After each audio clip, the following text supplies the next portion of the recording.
Swastiastu. Om Awiknam Astu Namasidam. Rahayu. Yang saya hormati semuanya yang hadir di pelaksanaan penyambutan Tahun Baru Suro.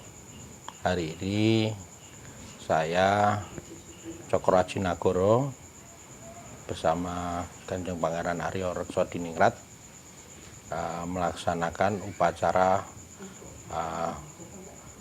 peringatan penyambutan Tahun Baru Suro agar diberikan keselamatan, anugerah, kebahagiaan, ketentraman, dan sebagainya. Yang pada kali ini, pada suro kali ini yang saya sampaikan adalah ada beberapa hal, memang ada beberapa pendapat tentang suro, intisarinya seperti itu. Suro itu ada yang saya pahami menurut pemahaman saya adalah bahwa dulu itu sudah ada namanya tahun Jawa, yang tahun bulan pertama disebut bulan Suro. Nah itu kemudian setelah itu ada namanya tahun dari India yang dengan namanya di situ dijelaskan tentang Aji Soko, atau orang mengatakan sebenarnya adalah Resi Markandeya atau Agastya itu membawa namanya Tahun Baru Saka. Kemudian Tahun Baru Saka beralkulturasi menjadi satu dengan Jawa kuno, yang tahun Suro itu menjadikan namanya Saka Jawa, namanya Tahun Baru Saka Jawa. Terus kemudian pada berikutnya tahun Suro itu oleh Sultan Agung dipadu-padankan dengan Tahun Baru Hijriah. Tapi sungguh fenomenal, sungguh aneh itu. Karena pada tahun Saka itu adalah merupakan pedomannya adalah lunar solar system. Solar system itu adalah patokannya adalah matahari tahun Baru Saka. Kemudian sedangkan Tahun Baru Hijriah adalah patokannya adalah lunar system atau bulan. Nah, kemudian ketika pada waktu itu memang sudah dipahami pada waktu itu setiap Tahun Baru Hijriah atau 1 Muharram itu jatuhnya itu pas pasaran Legi. Sedangkan 1 Suronya itu jatuhnya pas pasaran Pahing. Contoh kemarin kita Suro yang libur sekarang, hari ini libur, itu adalah pasaran Legi. Sedangkan kita menyongsong Tahun Baru Suro besok itu Pahing, Kemis Pahing. Sehingga perbedaannya cuma di situ. Tapi itu ada memang itu yang kita secara dangkal kita pahami tentang Suro itu seperti itu. Padahal sebelumnya itu juga dipahami, tadi saya sampaikan bahwa ada namanya Suro yang asli Jawa. Yang asli Jawa yang menurut saya pernah mendengar itu adalah bahwa ada dulu disampaikan oleh dari Kerajaan Malingsing, Kerajaan Malingsing yang itu yang ada di Tengger, patihnya Suropati. Patih Suropati itu yang mengkonsep tentang Tahun Baru Jawa, yaitu tahun Sasi Suro ini, yang Tahun Baru Suro ini, 1 Suro atau Tahun Baru Jawa. Nah, itu dulu sudah ada. Nah, itu yang kemudian sekarang ini yang menjadi pemikiran gagasan itu bahwa apakah mungkin Suro itu ada yang lain, artinya masih seperti contoh sekarang ini di Tengger itu dilaksanakan upacara Kasodo, karena itu pada Prananta Mangsa Kaso karo katelu kapat sampai ke-12. Pada waktu Prananta Mangsa Kaso, apakah mungkin tanggal 1 Mangsa Kaso itulah sebenarnya Suro yang sesungguhnya? Apakah itu? Nah, ini yang kemudian itu bagian daripada orang-orang kita yang ada di Jawa untuk menggali kembali sebenarnya Suro yang sesungguhnya itu apakah itu? Apakah Suro yang, tapi yang jelas dari apa yang disampaikan dari Sultan Agung itu bahwa Suro itu ketemunya pasarannya pas Pahing itu. Sedangkan 1 Hijriah pasti Legi. Contoh yang lalu, pada tahun yang lalu itu ketemunya di Jumat Legi kalau nggak salah tahun 2022 itu Jumat Legi, terus kemudian suronya Sabtu Pahing ya. Mungkin ini yang pemahaman saya tentang suro. Mungkin dari itu ada yang lebih dalam, lebih tajam lagi mungkin nanti Kanjeng Pangeran Aryo Reksodiningrat yang akan menyampaikan tentang suro itu seperti apa juga. Saya persilahkan, monggo. Om Swastiastu. Om Swastiastu. Di sini hanya sifatnya kajian ya, atau masih menganalisa karena literatur itu masih kita cari tentang satu suro yang tadi disampaikan oleh adik saya Kanjeng Cokro, bahwa perubahan perkalenderan Jawa ini, Jawa Islam Jawa, itu dimulai pada tahun 1633. Pada saat itu beliau Sri Sultan Agung Hanyokro Kusumo menggagas bagaimana Islam Jawa ini mempunyai kalender. Tentu saja ada para ahli yang duduk di dalamnya. Sehingga tentang gagasan dan kemudian menjadi patokan sistem perkalenderan Islam Jawa ini secara detail tidak semua orang tahu mengapa 1 Muharram atau tahun Hijriah 1445 saat ini berbarengan dengan pengetan 1 suro. Mestinya beliau bisa memilahkan pada saat itu. Ini hal yang misteri. Nah, misterinya inilah memerlukan ketajaman cipta rasa karsa yang dimiliki oleh para pemikir kita secara metafisika. Saya mendapatkan informasi dari para sesepuh tentang penanggalan Jawi, waktu itu Romo Joyokusumo, Romo Patmo Sugondo, Romo Harjanto Projo Pangarso, dan pernah berdiskusi dengan Romo Sabto yang ada di Yogyakarta saat itu. Inilah misteri 1 suro itu. Nah, misterinya apa? Ini tidak disampaikan. Jadi ada perjanjian luhur. Kemungkinan ada perjanjian luhur antara gagasan yang disampaikan oleh Sultan Agung Hanyokro Kusumo, ada pesan-pesan gaib yang tidak boleh meninggalkan tradisi Jawa. Nah, ini tentu saja ini akan kami dukung dengan beberapa pendapat yang disampaikan oleh sesepuh wayah kaki pada saat itu. Disampaikan bahwa di tahun 39 Masehi berdirilah sebuah kerajaan di wilayah Tengger, yang saat itu yang menjadi raja disebut Prabu Malingsing dengan pepatihnya namanya Suropati.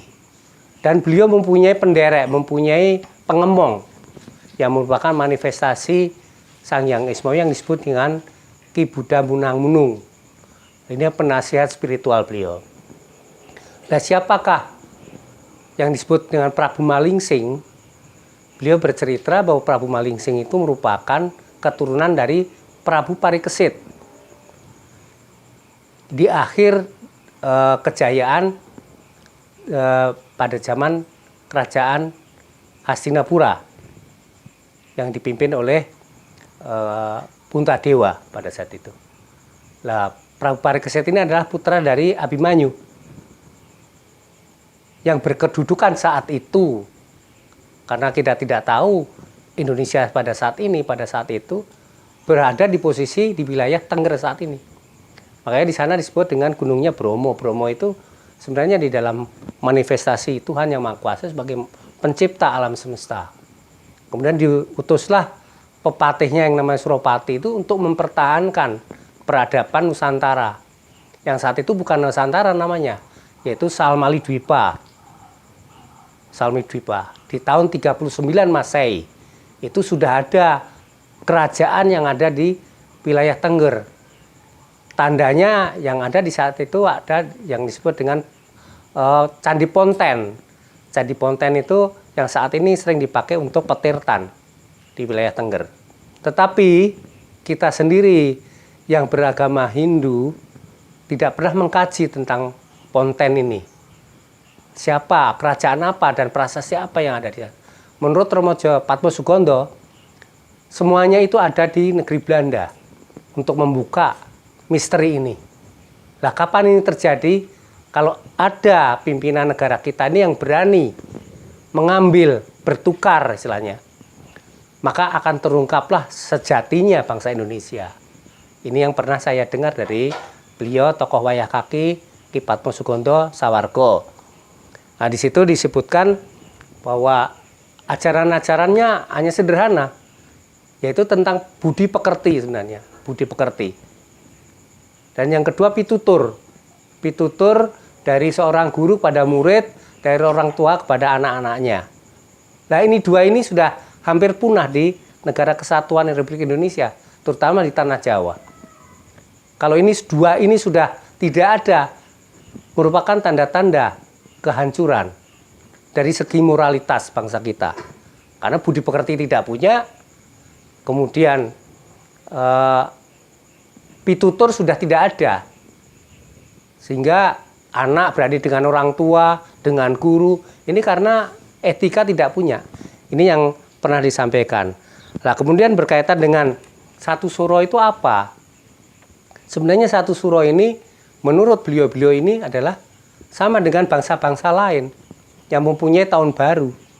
Nah, itulah tahun barunya orang Jawa, satu suro itu. Bangsa Jawa, bangasa Jawa gitu kalau menurut Romo Sabto, bangasa Bongoso Jowo. Di situ menceritakan tentang bangsa Jawa yang adiluhung, yang mempunyai peradaban tinggi. Tetapi bertentangan sekali dengan tokoh-tokoh atau sejarawan dari asing yang mengatakan bahwa bangsa Indonesia baru dimulai paham huruf itu setelah tahun 400 Masehi. Padahal di tahun 39 sudah mengenal tentang peradaban yang luar biasa. Nah, peradaban yang sama dengan bangsa-bangsa lain, bangsa Jawa ini mempunyai huruf sendiri, mempunyai bahasa sendiri, mempunyai tata cara upacara sendiri, dan etika sendiri. Itulah bangsa Jawa, sama dengan bangsa lain. Contohnya mempunyai bangsa Cina, itu mempunyai tahun baru yang namanya Imlek.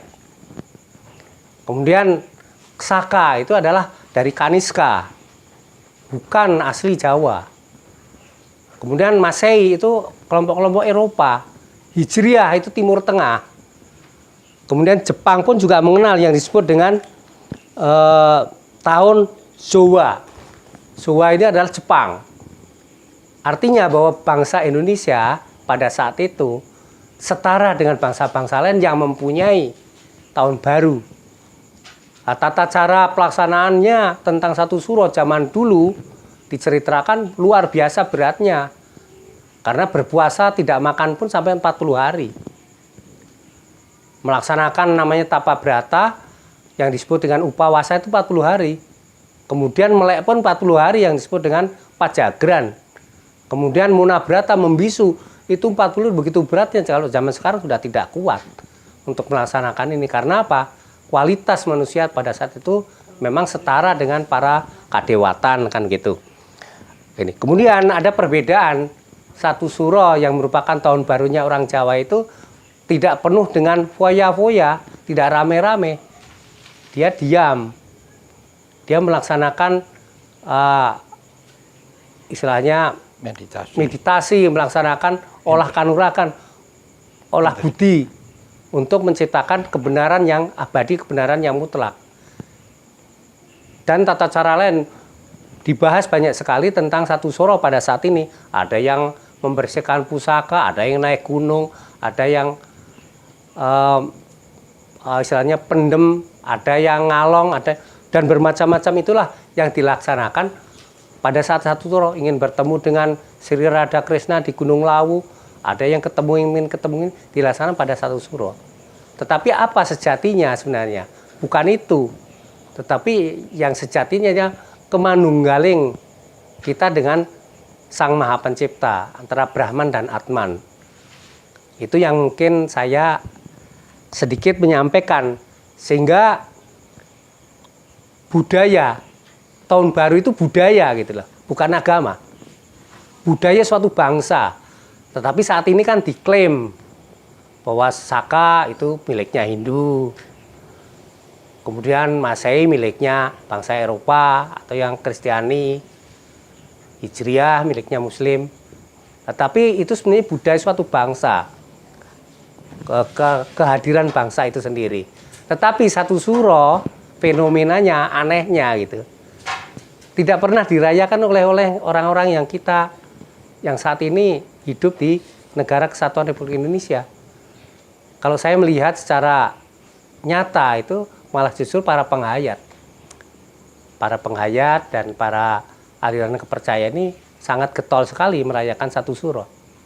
Tetapi kita yang kaum intelektual yang merupakan bangsa Jawa ini pada saat itu tidak menggali secara detail tentang satu suro ini yang merupakan kekayaan bangsa kita, yang merupakan tahun barunya bangsa Jawa yang menurut buku yang disampaikan oleh Romo Sabto. Mungkin itu yang saya sampaikan pada hari ini, pada malam suro ini, sehingga pada saat ini saya melaksanakan sesuai dengan peranatan yang ada. Jadi satu suro mulai tahun 2020 itu ada perbedaan satu hari. Tetapi ada tahun tertentu itu berbarengan. Itu kan berdasarkan siklus alam semesta ini. Itu Kanjeng Cokro. Nah, turun. Kaitan tadi diutarakan oleh Kanjeng Pangeran Arya Reksa Diningrat seperti itu. Memang pemahaman tentang suro itu masih artinya masih dalam kajian, tapi kita sendiri sudah paham sebenarnya apa itu suro itu seperti apa dan kita ini harus melaksanakan apa. Tapi sebenarnya itulah tahun barunya orang-orang bangsa Nusantara, ya khususnya Jawa. Nah, tapi kita sendiri malah tidak pernah orang-orang kita itu melaksanakan apa yang menjadi ketentuan di dalam budaya itu. Artinya ketika tahun baru suro itu harus seperti apa, tanggap warsonya seperti apa. Tapi ada yang saya sampaikan, ada beberapa yang ada kemiripan. Tadi disampaikan ketika tahun baru Saka itu ada istilah melasti. Melasti, kemudian ada Labuan. Kalau kita Labuan ada pembersihan pusaka yang jelas. Pratima. Lah di kita ini di suro ini juga ada seperti itu.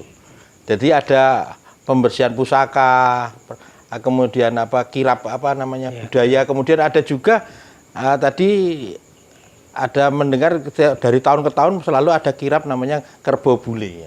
Kerbo Bule itu pemahaman saya, Kerbo Bule itu kurang lebih hampir sama dengan namanya Lembu Nandini.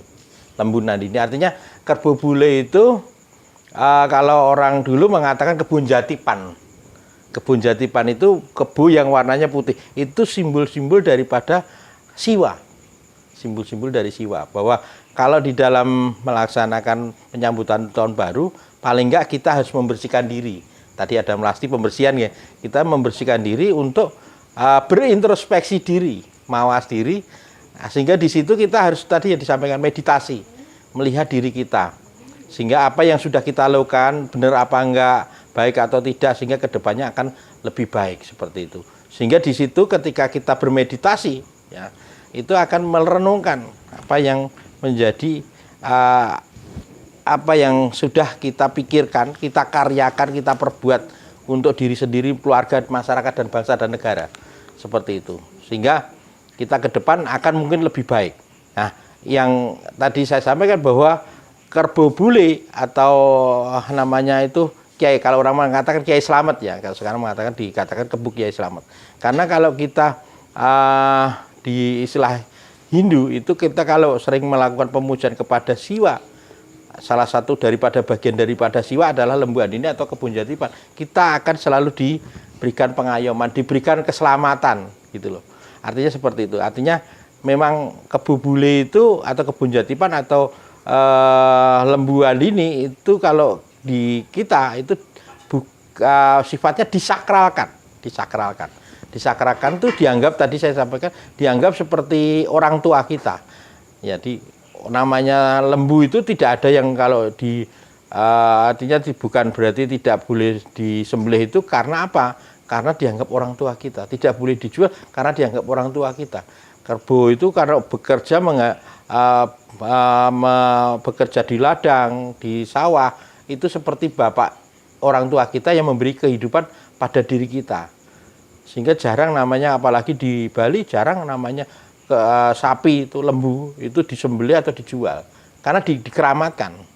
Tapi bukan berarti kemudian bahasanya tidak boleh orang mengatakan tidak boleh makan dan sebagainya, tidak demikian. Tapi artinya kita itu disakralkan, kita hormati layaknya seperti orang tua kita. Ya.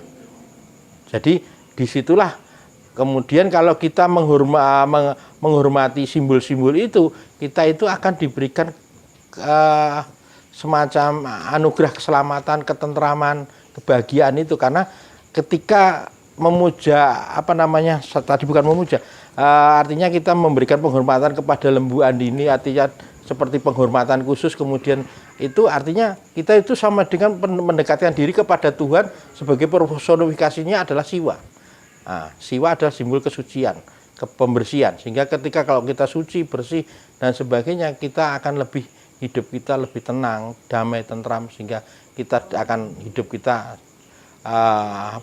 jauh daripada Sukerto, Sengkolo, sehingga kita diberikan keselamatan. Kurang lebihnya seperti itu. Mungkin dari Kanjeng Rekso ada yang mungkin ada tambahan bagaimana tata caranya gitu. Tata cara dalam pelaksanaan suran yang sebenarnya itu ada beberapa hal yang diwajibkan. Yang pertama, melaksanakan semedi yang sungguh-sungguh. Yang saya tadi sampaikan, kalau dulu 40 hari, kemudian berkembang menjadi 1 minggu. Kemudian membersihkan diri lahir batin yang tadi disampaikan oleh adik saya Kanjeng Cokro. Artinya membersihkan diri kita, membersihkan tempat kita yang dipuja oleh kita, pusaka-pusaka. Ini yang harus dibersihkan. Sama seperti teman-teman yang di Bali pun juga melaksanakan yang disebut dengan umpamanya segan Jawa, segan Bali, ya Sugian Jawa, Sugian Bali. Itu adalah pembersihan lahir dan batin itu ya. Termasuk pusaka-pusaka itu. Kemudian yang ketiga, membersihkan lingkungan yang tadi disampaikan. Dan membersihkan atau memelihara tempat-tempat para leluhur.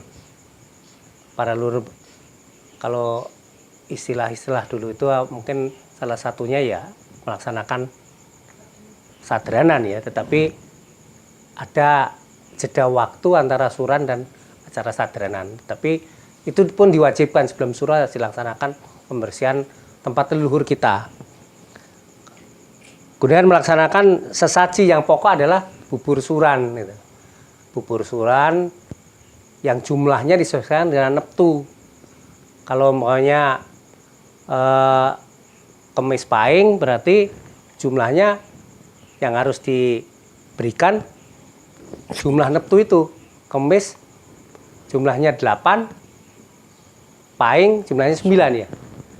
13. Ya. Itu kira-kira yang dipersiapkan. Jadi jumlah neptu pada saat itu, itulah yang dipersiapkan untuk mempersiapkan bubur suran. Itu yang kan tambahan dari saya, tata cara suran yang sebenarnya, yang kemudian berkembang. Ada yang melaksanakan mengelilingi benteng kalau di keraton itu, kalau di Bali namanya Mapupade itu. Melaksanakan pemutaran sampai 3 kali, itu penyucian kepada yang mengikuti di situ juga. Karena kalau ke kanan itu berarti naik, yang sifatnya penyucian, yang sifatnya kadewatan. Itu tambahan dari saya. Mohon maaf mungkin di dalam penyajian atau uraian saya tadi ada yang salah, ada yang kurang lengkap.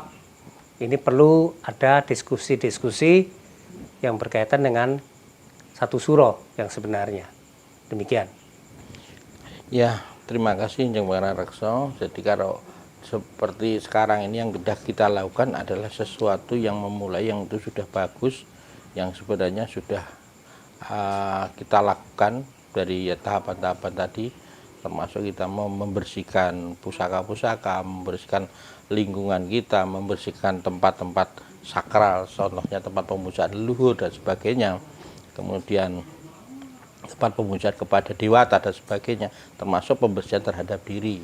Nah, itu sudah kita lakukan dan semua artinya termasuk kita ketika seperti malam gini adalah pacagran ya, melek biasanya gitu, bungon. Nah, untuk itu tadi kemudian kita bisa nanti malamnya pada berikutnya biasanya nanti jam 12-an, konsep jam 12 itu manunggaling kawula Gusti. Jadi disampaikan manunggaling kawula Gusti itu kalau jam 12 itu jarum pendek jarum panjang jadi satu, manunggaling kawula Gusti. Saatnya kita makanya jam 12 malam atau itu disebut jam 00. Jam 00 itu adalah konsep ketuhanan. 0 itu ono tanono. Itu. Jadi kita di jam 12 itu biasanya setelah pembersihan dan sebagainya itu kemudian kita meditasi. Meditasi menyatukan diri kepada kekuatan yang maha pencipta untuk memahami diri dan alam semesta ini secara mikro maupun makrokosmos. Demikian uraian yang kita paparkan tentang suro. Inilah pemahaman kami, ada mungkin pasti masih banyak kekurangan pasti, tapi nanti kita ke depan akan lebih menggali lagi, lebih tajam lagi, lebih detail lagi, kita betul-betul paham apa itu suro dan apa yang harus dilakukan ketika suro dan apa maknanya. Demikian, mohon maaf saya tutup. Para Mas Santi, Om Santi, Santi, Santi, Om Rahayu, Rahayu, Rahayu.